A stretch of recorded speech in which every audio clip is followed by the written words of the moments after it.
Good morning, good afternoon, or good evening. Welcome, everyone, wherever you're listening from. This is Afternoon with Aces. This is our implementation series. This is the penultimate session on this series, where we're looking at change management. To steal a phrase, who moved my cheese? This is not Tom and Jerry. This is looking at change management. What we're looking to do today, Tom and I will talk about ourselves. We'll give you a brief idea if it's the first time we're listening to one of our episodes. We'll give you an idea of what we're trying to do in this series. We'll talk through what is change management. We'll go through effective change management, and then actually go through what it is really. We'll talk through some stakeholder analysis, communications plan, and training plan. My name is Lee Briggs. I have been working with the Oracle applications since 2001. I started with, I think, release 11.5.10. It might have just been release 11. All the way through to cloud in the present day. Since 2013, I've pretty much been exclusively working with cloud. I got my degree in accounting and finance from the University of Leicester. I got my master's in management studies from the University of Northampton back in good old Blighty. And I am an Oracle Ace. This session is Afternoons with Aces. I am an Oracle Ace. I got my Aceness in 2013, and I have kept it current all the way through. So as part of an Ace, we do have to maintain that status every year. It's not something we can buy, not something we can study for. Literally, we have to share with the community. This video is one of those such sharings. I am also I was the OATUG Star Presenter of the Year. It was the first year that was nominated, that award was given out, so I'm pretty proud of that one. That was in 2014. With me, as always, is Tom. Tom, tell us about yourself. Thank you, Lee. 2014 was a big year for you. Aceness and Star Presenter of the Year. Aceness was 13. You were 14. You took an extra year. That is true. So I am Tom Simkiss, Lee's counterpart. I've been an Oracle Applications implementation consultant on and off since about 1998. I actually started out as an end user at the very first job I ever had at a company called Renal Treatment Centers as a staff accountant. They implemented Oracle there about halfway through my tenure, and I liked it so much I decided to make a career out of it for some unknown reason. I got my Bachelor of Arts degree in Economics and Business Administration from Ursinus College all the way back in 1995. I got my law degree from the James A. Beasley School of Law of Temple University in 2002. I am also an Oracle Ace. I got my Aceness, as we so lovingly refer to it, in 2014. I was OETUG Star Presenter of the Year in 2017. I am a CPA active in the state of Pennsylvania. I got my CPA in Pennsylvania in 2020.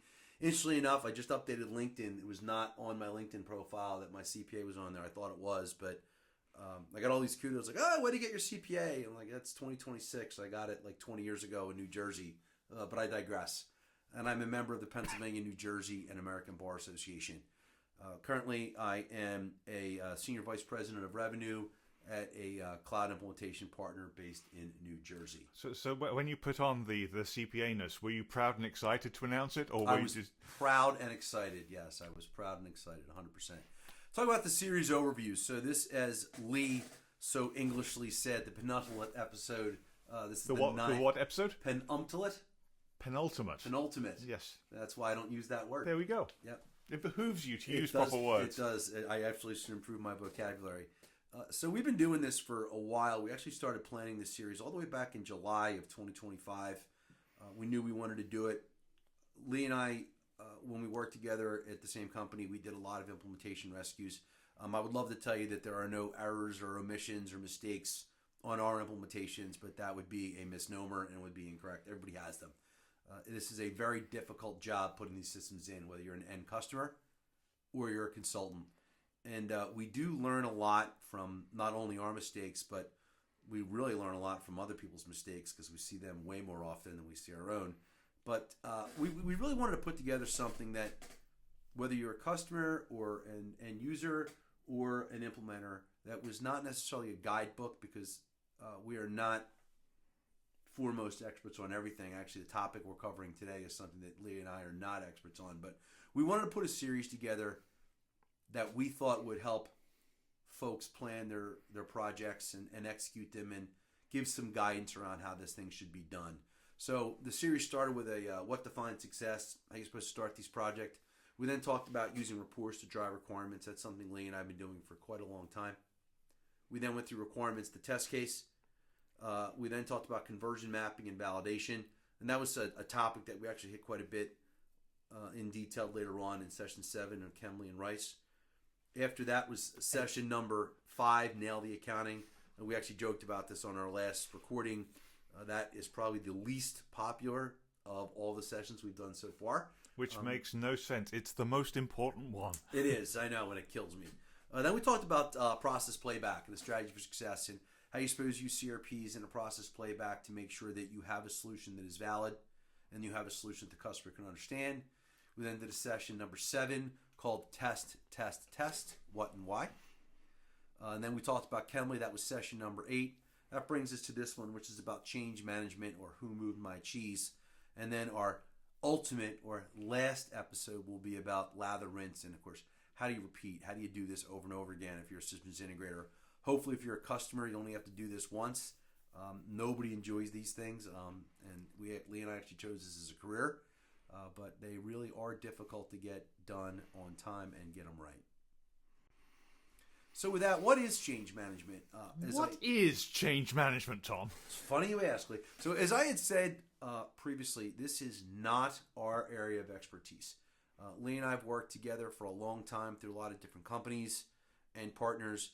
I have seen change management on a large-scale project done exceedingly well. I've also seen it done poorly. And I will say, in my experience, change management done poorly is actually worse than having no change management at all. But what is it? It is a systematic approach to transitioning an organization from its current state to a future state. It is a proactive methodology that in our use case, our examples, it really applies to systematic change management, changing your ERP from one thing to another. But anytime you are undergoing a business transformation, a digital transformation, a process transformation, understanding that people's lives are going to change is important. And while everyone says that they are open to change, my experience is that is a fundamentally untrue statement. No one likes change. You need to prepare for it. You need to analyze what the change is going to be. And by the way, with that is, why are we doing it? And then got to prepare for it. And then you have to execute it. And that involves planning. It involves communications. And it involves a lot of things. So at a high level, that is what it means. You can certainly get a more clear definition from Prosky or from some of the other tools and books that are out there. But the rest of this session will focus on change management really from a systems integration standpoint. And the important thing that the folks who do change management know about this, it's not just your folks. You're going to be dealing with a bunch of people on implementation. We're going to stick with financials because it's where we have the experience. You're dealing with your bank. You have to tell your bank that this is going to happen. You're dealing with suppliers. Suppliers are all of a sudden going to see a new purchase order form. Presumably it's going to look slightly different. Your customers are going to see something else. Maybe if you've got online portals, they need to be directed somewhere else. You need to give them heads up.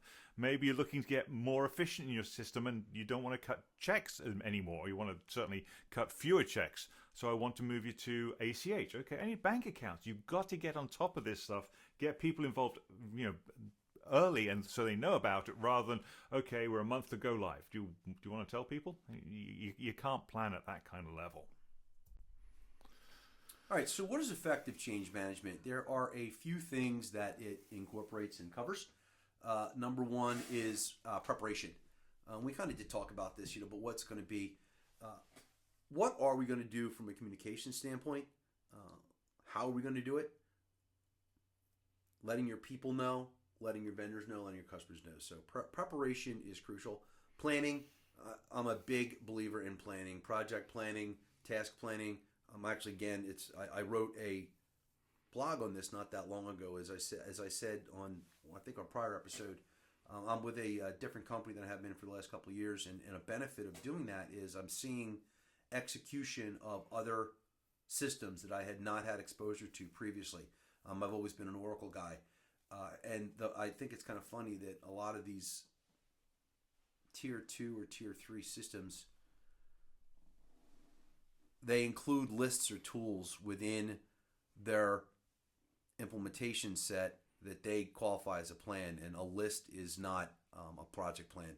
And whether you do that project plan in Smartsheets or Microsoft Projects or even Excel, having a plan and dependencies and tasks and durations, it really is super important. Implementation, you've actually got to have your plan, execute your plan, and make sure that you do so in an effective manner, and you got to follow through on things. You really do want to prevent, and kind of the next stuff, you really want to prevent people from not doing the right things, and understand that people are going to be resistant to it. And you want to make sure that you gets back to implementation and planning, that you are ready for some pushback, and that you're understanding that people are going to be reluctant to change, and make sure that you have tools and strategies for addressing those things.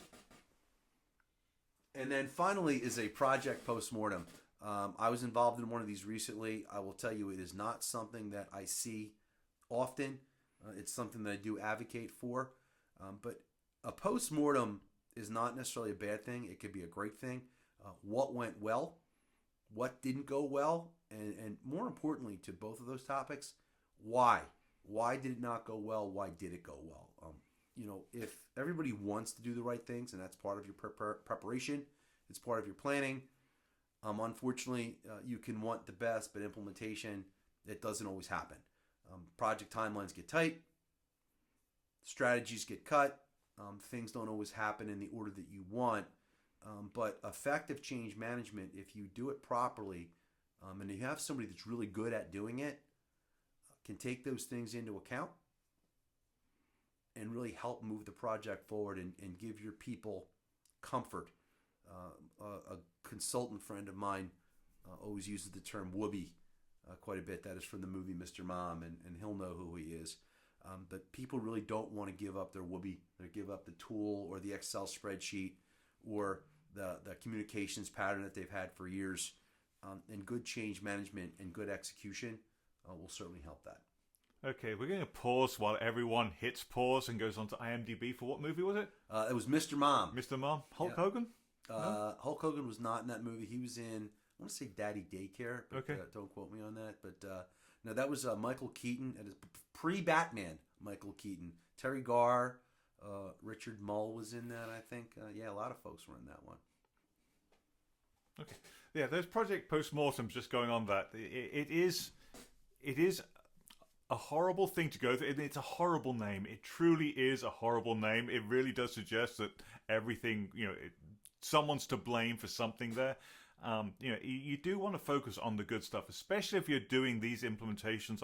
If you are the company that is doing, having the implementation done for you, and you're doing a slow rollout, or you're going, you're global and you're pushing this out, it really does help you for, okay, what went really well here? What did we have issues with? What do we need to change the next time we do it? When we do this for Canada, what do we need to do? When we do it for another plant, what do we need to do better? Do we do differently? Maybe I need to give my bank more of a heads up that I'm doing this because we've worked with insert national bank name here, and it took them 4 months to get a team together. That kind of thing, you have to, you want to make sure the next time you do it, even if you're not involved in the project, but your company is, that they know, okay, this was one of the issues we had. This is one of the things we want to work through.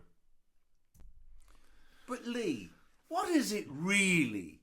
What have the change managers really done for us? Do you want to step in time as well? Yeah, maybe. Step in time. Okay, so really what are we looking at? System change management focuses on tools and techniques that change once a new system go live. That's really what we're looking for. If we're looking at true organizational change management, it's people, process, and tools. Identifying who is going to be affected by this, identifying the processes that are going to be affected by this, and what tools can we use to try and mitigate those changes to make sure items go smoothly. As Tom said, we're not change management guys. We don't claim to be change management guys. On implementations that we do, we will always suggest change management. We will recommend change management, but we will also partner with companies whose lives are all around change management.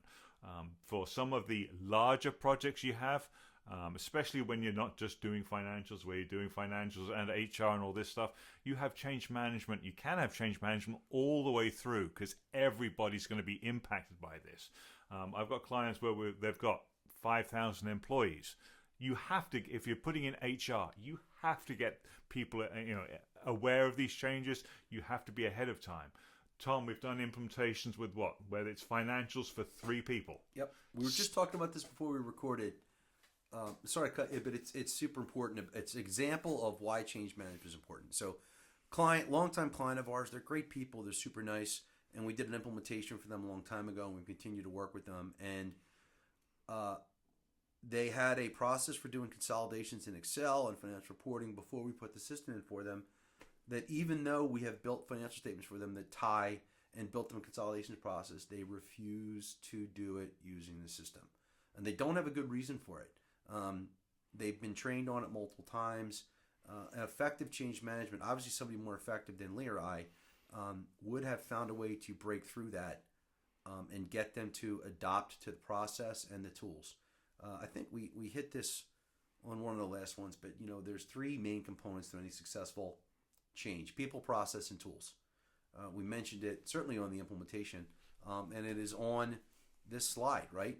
And it really is true. So, no matter how big or how small your project is, I will say on the larger ones, we have an easier time selling this.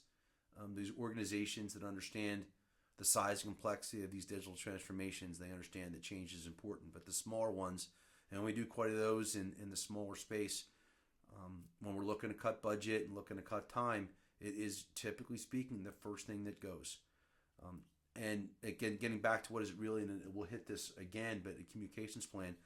Lee hit it earlier. Aside from your banks, when you're just doing AR, more likely than not, the invoice that you send out, whether you send it out electronically or you print it, it's going to change. You know what's a really good idea before you go live? Send a sample of what it's going to look like so that customers aren't scared, right? So it's part of your communication strategy. It's a simple thing to do. It's also an easy thing to forget. So checklist, preparation, it gets back to the prior slide, super important. It also helps you make the most of this new system. We've got clients who've had systems for 20 odd years. Okay, now we want to do purchasing. Okay, now's a great time to tell all your suppliers, hey, you know what? Well, sorry, not all your suppliers. The suppliers who would be affected by this. If you send me an invoice and it doesn't have a purchase order number on there, I ain't going to pay it. You put that, you need to get that message across, obviously nicely and fluffily and not quite in the way I said it, although the accent does help, but in the written form it doesn't. You need to get on top of that kind of stuff. Purchase order numbers are going to change. If you start using Fusion, Oracle wants you to have, I think, 2 or 3 characters at the beginning. It's going to look different. Got to give them a heads up. Invoices, Tom said, it's going to look different. Got to give them a heads up. You have to be involved in this. The key steps, we're talking through this, if you're doing... if the change management is on the smaller side, you're really looking at 3 steps: a stakeholder analysis, who is going to be impacted by this, making sure they're aware; communication plan, when and how am I going to communicate, how often am I going to communicate, do I send out reminders, when are we planning to do that; and having a training plan. So on any implementation, even if it's financials, your financial folks are going to probably be involved in process playbacks, conference room pilots, whatever we're calling them. They're going to be in UAT. But is that everybody? Do I need to tell everybody up front? Do I need to get that stuff through? And when am I going to train these people? Am I training them in maybe a dev instance, the first instance I had after I'd done conference room pilot? I wouldn't do that, train them that early. I would show it to them, but I wouldn't train them because stuff may change. But having that plan out there, and really that is the bare minimum: stakeholder analysis, my communications plan, and my training plan. Thomas, we've got power, influence of stakeholders, and level of interest from the stakeholders. So what we're really talking about on this slide, and I think the next few slides is I'm going to say the bare minimum. Change management is a lot of things. There's tools, there's processes, there's everything else. But at the very minimum, it does start with a stakeholder analysis. Stakeholder analysis is a process of identifying and prioritizing and understanding the individuals, groups, organizations that have an interest in what you are doing. I'm not going to go through and read the graphic, although it is important, but here's what I get from a stakeholder analysis. And I must admit, I used to poo-poo this as a fancy schmancy, non-value adding deliverable. And boy, do I see the value in it now that I've seen them done well. If you do this well, it gets you really good information. And I'll use some terms that are, I think they're used quite a bit, and not everyone always understands them, but they're certainly used quite a bit, which are, who are your change enablers? Who are those folks on the team? And they're not always who you think they are. A lot of the times, the ERP implementation partner, we always want to go after the heavy hitters, the C-level folks, and the directors. And certainly those folks are important. But I will tell you, I have seen more implementations thrown by the wayside and destroyed by low-level data entry clerks. Those folks that have the ear and the heart of the team and the old system. And they know where the shadow databases are. Those folks that know where the bodies are buried. If you do a good stakeholder analysis and just talk to those folks, you can see, and I know this sounds cynical and it does sound problematic, but you can see that there are going to be problems. And you can plan for that pretty quickly. And usually what it means is you're either going to find a way to get them on your side or you're going to find a way to get them out of the way. And that is super important to know early. But the change enablers, I mentioned that a few seconds ago, those folks that are super excited about not only a new system or new process or new tools, those are the folks that you really want to champion the change. And it should be a change. Just putting in, I see this post, there's a lot of ERP posts on LinkedIn lately for a variety of reasons. There has been. It's really weird. And the successful projects. Yeah, that one. Yeah, I'm not sure why that is, but whatever. The fact is that just putting in a new system without putting in new processes or changing things is not going to be successful. And again, that's part of change management. But there are those folks, the change enablers, that understand that and they really want to get on board and understanding not only the influence that those folks have, but also how they can help the project succeed. You get that from a stakeholder analysis. One of the outputs of a stakeholder analysis, if you get somebody really good that's doing it, is an influence map. And those influence maps, we use those an awful lot actually when we're doing deals. Who can move a deal and who can help postpone a deal, but they can also be part of your stakeholder analysis in the implementation project.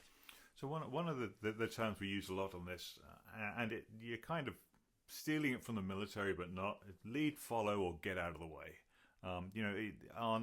It works in life, but it really works on projects. Who can you rely on that's gonna lead? Who are you going to have, as Tom said, the influential people within the team. I've found so many projects where you have a lot of cynical people, but you have that fresh out of college kind of person who's maybe been there for a year, but they see the benefit of it. You see that enthusiasm. You glob onto that as hard as you can. And you want to make sure that the client's project managers is globbing onto that. Keep pushing it. You're doing the right thing. So, that kind of stuff you're always looking for. And to Tom's point, get out of the way. You're going to have problematic people. If you can't get them to follow, you have to find some way that their voice is not necessarily diminished. It's a wrong term for that. But where they can, dude, seriously, you got to chill on this. We hear you. You got to chill. The other part that's really interesting when you get through here that we find, and it's more often than not in the public sector, and this isn't trashing the public sector, it's who is this implementation being driven by. And in the implementation world, commercial implementations is more you have a relationship with people, you've built that relationship, and you're getting the implementation going. Whereas the public sector, you're responding to some RFP a request for proposal, right? You can often tell on the RFP where it's coming from, whether it's an IT-led thing or whether it is a HR, financials, whatever. And just from that kind of area, if you get enough feeling for if people are going to be hesitant. If it is driven by IT, a lot of financials, the financial HR people are like, I love my system. I don't know why I have to do this. This is stupid. Whereas if it is the financial or HR team that are pushing for it, at least you've got our lives suck because this system is bad. It's 20 years old. Why do I have to look at green screen? Why do I have to look at an ugly Java form when to attract people to work for us? It's got to be whiz bang. It's got to be have analytics in there. It's got to have AI out there. All this kind of stuff. You can really get a lot of enthusiasm from that point of view. Okay, so we talked about the communication plan. So this is really the plan serves as a tool that really outlines what needs to be communicated, who your audience is, and the timing for this distribution. So this is the kind of thing, the items that we start pulling out here. On every implementation you have, we have status updates, right?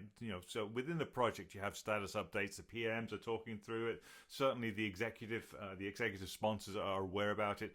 That is happening. It's happening hopefully on a weekly basis on the status update. The project managers are going to own that kind of task, and it's shared with the project team. Stuff will get escalated, whether it's going to the CEO, whether it is a steerco, whatever it is we have out there. Action items also need to be pushed out there. They need to go further. That should happen. If I've got items from the status update that need something to happen, they need to get communicated out on a regular basis, presumably after those status meetings. But you're identifying that timeline as we go through there. Other items you've got to look at. What's my budget? Someone's got to keep on top of the numbers. Yes, it's going to be the accountants, but folks need to know about this. How do we stand for this? Where do we stand on both the calendar, from a calendar point of view? Where do we stand on dollars? Could you do it quicker than every month? Probably, but if you're working with an implementer, that means you've got to be getting bills at some point coming out. So you start tracking that. And certainly on my projects, we are tracking hours, we're tracking expenses on a weekly basis. We keep that up to date so we know exactly where we stand, but communicating with the client, we're obviously doing on a less regular basis, maybe a monthly part. Maybe if you're doing milestone billing, you're doing it kind of at that level. And obviously that gets shared with the higher ups, the CFO, the CEO, the sponsors, that kind of thing, budget managers, whomever. You're also looking at your risks. Risks is the important part. What is going to be, what could be impacting on a project? And this comes back to to Tom's point. You've got to have this stuff documented. You really have to make sure that whatever risk is out there, it is documented. You've got an idea for what you're going to do if it happens. And some of these things, you can actually identify them early. But, this gets back to a comment we talked about a few slides ago with the AR invoice. You're going to know at the start of the project, you're changing banks, you're changing your check, you're changing your AR invoice format, you're changing your purchase order. Those are all external things that you're going to do from scope. The internal things we don't always think about. They're not always easy to identify, but hey, if your benefits enrollment's going to look different, your self-service forms are going to look different. You could start the project on January 1 knowing you're not going live, or the planning to go live until the next year, December 31st. And I've seen a lot of organizations that don't want to send it out too early because what if we miss the date? So what? What's going to happen, or you believe it's going to happen. Start it now.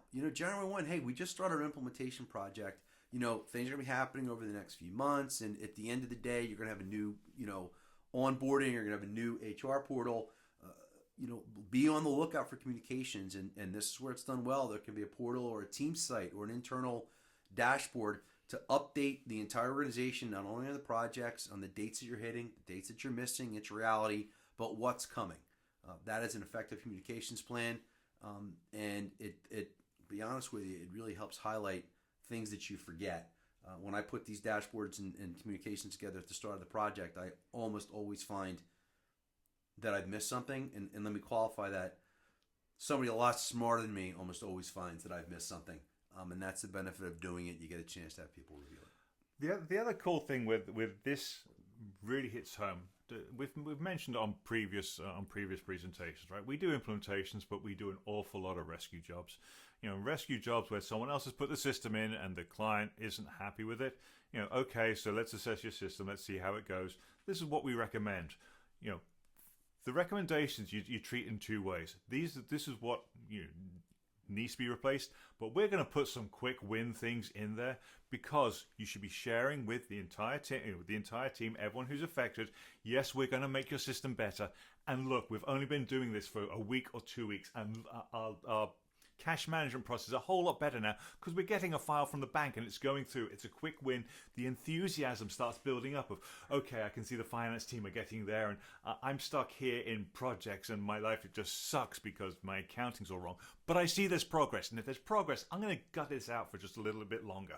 That's the kind of thing you're looking for here. Let me make sure I can see progress. I can see wins coming along. So when, to Tom's point, when dates do get missed, yeah, but I've seen these wins already. I don't, if a date has been missed, it's okay. It's cool. I've seen stuff happening out there that it's going to get back on track. Okay, we talked about communication plan. Let's talk about a training plan. Training plan is your roadmap, really. It outlines the goals, method, and timelines for how you're going to get the training done. Whether it's whatever this is, everything we're talking about here is for implementation projects. But this can be for anything. I play guitar and I want to get better. This is what I'm going to do. I'm going to practice my scales. I'm going to keep knocking the metronome up. If I do, make it one beat faster every day as I go through here. At the end of at the end of 3 months, I should be 100 beats a minute faster. It's not going to happen, but we get the kind of point. You get the point out there. Whether you're doing, it's the start of a new year. I'm going to go to the gym. I'm going to start running. Anyone who's prepping to run a marathon, I know we've got friends and family who are looking to do marathons this year. They're out already. They've got that plan for. Okay, I'm going to start from. I'm sedentary right now. First plan is I want to get from sitting on a couch to being able to run 5K. After I've done my 5K, great. Next plan is I want to plan from getting to 5K to 10K. After that, we've got a process baked in. You can get up to a marathon. It's that kind of thing of having that plan out there. You're looking to make sure, now we're getting back to the implementation. You've got a plan so your end users, and it's the end users you've got a plan for, are going to be ready when you go live. You want to make sure that the planning that you're getting through is going to ensure that when you do go live, they're ready to go live. So many implementations I've seen where, okay, you're going to get homework. We've just gone through, we've kicked it off, we've gone through either Success Navigator, you've gone through whatever, initial screens of the system. I'm going to give you homework. And the homework is important because when we get to conference room pilot 1, process playback 1, you're going to be hands on keyboard. As soon as you get to that session, you can see people don't have a clue what they're doing. You know that you've now got that training really has to ramp up because they're already a month, 2 months behind on where they should be. To get that muscle memory up now means they have to plan to do more training to get to that point. You're also using this training plan to make sure that people's confidence is building up. Not only are they going to be ready, but they're confident that they can do their job. They've been involved. They've gone through the user acceptance testing. Hopefully, by then, a lot of folks should be in this system, but we've gone through this. Having the subject matter expert going back, guys, you won't believe the cool stuff we're showing you. Let me see if I can get a video of what this is going to be like so you can see now what's coming on. There are a ton of tools and platforms you can use with this. Whether you're using Oracle Learning, that is certainly a great tool we can have out there. Now, it is out there. Whether you've got your own learning management system, however you're capturing those documents, there's typically standards are out there for getting that stuff. How you're collaborating. A lot of people, I'll email files or email stuff. Yeah, that always is a bad idea because an email means I've got 2 versions of the same file at least floating around. But having a tool like SharePoint, Teams, Zoom, whatever, where we can start sharing this kind of stuff so you can see it. I think a lot of people are kind of returning to the office now, but for the remote folks, you're always going to have remote folks. Keeping them involved, making sure that they can see stuff as we go through there. I'm going to hijack a point off of this one, and it relates to the training plan, but it really relates to something Lee just said, whether you're putting documents on SharePoint or wherever you're putting them. As Lee said, we do a lot of rescues. We did a lot of rescues when we worked together, and I'm sure we'll do so again. Probably no more than 13 months from now. It might be 14 months. I forget the exact timeline, but it will be coming. Regardless, knowing where your documents are is super important. What we do see on a lot of rescues, I see 2 things, and I will tell you I see the latter way more than I see the former, which is the former being, we didn't get any documentation. We didn't get requirements documents. We didn't get training documents. I do see that a lot more than I would expect. whether it's T&M or fixed fee, how you can get through a project and not have any work products or deliverables does amaze me, but I do say it. But I will say what I see more often is that we get customers, we didn't get any documentation, we didn't get any training documentation, and lo and behold, the first thing we ask for, okay, where's the repository, where are the documents in the project, and they will give us either a dump of some SharePoint site or a shared drive. And not too long of a search in, we find not only we find training documents, we find pretty good training documents, and nobody knew that they were there. Now, why that happens is a variety of reasons. Sometimes it's the SI's fault. More often than not, it's not. It's the client's fault, or the client's PM's fault. And as part of change management and those training plans, having a strategy in place for not only documenting where things are going to live, but disseminating where they're going to live is super important. So, back communications plan and gets back to the slide that I had a few minutes ago with when you're planning the implementation and preparing for it, knowing where these things are going to live is critical. Yeah. The other parts we look at for here are you look at your audience, right? You've got to identify who your audience is, and whether you're doing it down to the name level. On the bigger implementations, you're probably doing it by roles, right? This is an HR analyst. They're an onboarding specialist. Okay, figuring that part out. But identifying the training needs that you're coming to from there. If you are an onboarding specialist, then you need to know onboarding and you need to know stuff about people and jobs.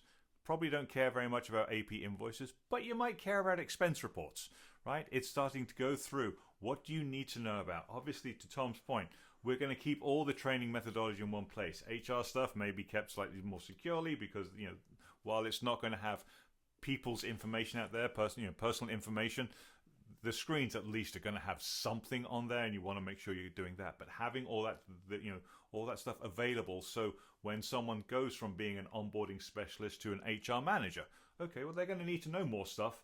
This is where they're going to go and find that stuff, or from a learning plan that you have out there, this is where we're going to put them before we start making that, before we put them in that position. One last observation before we move on from this one. So this is an area where I have changed my mind 180 degrees from what it used to be. I was always an advocate of live hands-on training for a variety of reasons, and from a SI systems integrator perspective, it's much better for us. I get a person on site for 8 hours, and I get to bill for 8 hours, and I'm fat, dumb, and happy. But what I have seen is, especially with the advent of online training and video training, people cannot absorb all that training in a single day.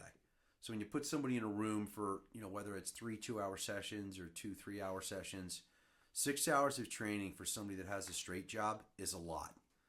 They're almost always going to be worried about their real job or whatever they got to do. The other problem is if they're online, invariably speaking, unless you got a cop in the room, half the time they're not paying attention anyway. They're browsing the internet or they're doing something. I'm not picking on the end users, it's just reality. I do it myself. But when you break the training down into a video, a consumable video of no more than 1 to 2 hours, and you track it, and you break the training up into multiple sessions over longer weeks, I have found in recent experience, the user adoption and the retention is actually a lot better. So it's rather than drinking from a fire hose, getting it in drabs and dribbles, I have seen the results, and it's infinitely better. Yeah, and it's a key component of change management, right? You've got to, as well as identifying all these folks, you've got to identify learning preferences. Something you've seen, if you've been out to any of the Oracle conferences, the big conferences, Oracle have UI sessions all the time where they will try and grab people. Okay, I'm going to sit you down in front of a machine. They're going to strap cameras on your head that are looking at you and the screen, just so we're clear, and they would put you in front of a system that you don't know what the system is and just say, you need to hire someone. What do you think you're going to do? And this is knowing nothing about it. Oracle knows that people have preferences for doing stuff. For the folks from EBS, you know that you can click on view, scroll down, requests, my requests I think it was, to get there. Or you can do Alt V to get down to view, hit R, it takes you to requests. Or you can go to tools, other reports, whatever. It gets you to the same place. Oracle figured that out just from I have a preference to, I'm a mouse person or I'm a keyboard shortcut person or whatever. It's the same thing for learning preferences. Some people will be, just give me a system, I'll figure it out. Some people will be, no, I need someone to sit next to me 7 times to show me how to enter an AP invoice. And you know what? The 8th time I'm going to do it, I'm going to still ask for you back. And that's okay. It really is okay. But you've got to be aware of that kind of stuff. To Tom's point, you're training in a classroom. As soon as, if I'm doing the training, it's probably a problem that I'm doing the training. But if I am doing the training, I want someone in the back of the room. I probably want one of my junior resources, associates. They should know how the system works, but I want them in the back of the room. I want them so they can see eyes on everybody's screen as they're going through there, not watching step by step what they're doing, but watching what they're doing. If someone is on eBay or they're in Outlook or whatever, at least being able to kind of draw the trainer's attention for that to make sure everyone's on track. To Tom's point, 2 3-hour sessions or 3 2-hour sessions a day is a lot, but if you're going to do that stuff, you need to make sure that you've got those folks for 2 3-hour sessions or 3 2-hour sessions rather than getting the latest and greatest whatever. The last one is, so that's to the delivery methods, right? So whether it's hands-on, whether it is videos, whether it's documentation, whether it's some combination of those, having all that stuff available. And the cool thing with these learning management systems is you can often record the script one way and get multiple outputs. One of the tools we used to use is essentially doing a screen grab. Every time you click, every time you do something, it takes a screenshot. It's tracking that. It'll capture what you're putting in the system. You can then publish that to a PDF, or you can start putting comments on there. It'll be in a PDF. It is a learning management tool, so it's a video as well. Or you can even just dump it out as a MP4 file, movie file, whatever, so you can record it out there. So there's some cool tools to help you do this. Change management folks know all about that. Okay. Tom, we're coming close to wrapping this up. We are, yes. Given again, it is not our area of expertise. So, what is it? Systematic approach to training and getting your people ready for change. It is a proactive methodology. If it's done right, and I've been saying that a lot this episode, but I really mean it. If it's done right, it can get in front of problems, gets people empowered, gets people feeling good about what's coming, gets in front of communications, gets in front of training, and it really can help you navigate and adopt a major change. It does not limit it to ERP. Again, our focus is ERP, but whatever you're going, whether digital transformation or an organizational change, having good change management and communications, it really does smooth the process. With that, if you want to know more, if you've got ideas for next sessions, you want to find out about anything we've done, you can hit us up. We're on X. It feels so weird saying it does, that. Doesn't it? Yep. At Thomas Simkiss, at BT Lee Briggs. We're on LinkedIn. We post all the time. You'll find links to all these videos on LinkedIn. You've got our LinkedIn addresses there. We have a Afternoon with Aces X account as well. We put that in the middle out there, After with Aces. So we've got a YouTube channel where you've hopefully either found this video, you've stumbled on it through LinkedIn or these other things. Anything, hit like, hit comments, hit us up, subscribe, all that fun stuff. With that, this is 9th in the session, the penultimate one. Penultimate, there we go. Last session we're going to have is lather, rinse, repeat. How do I make sure I get this session going? Thank you for listening. Thank you for paying attention. Enjoy the rest of your day.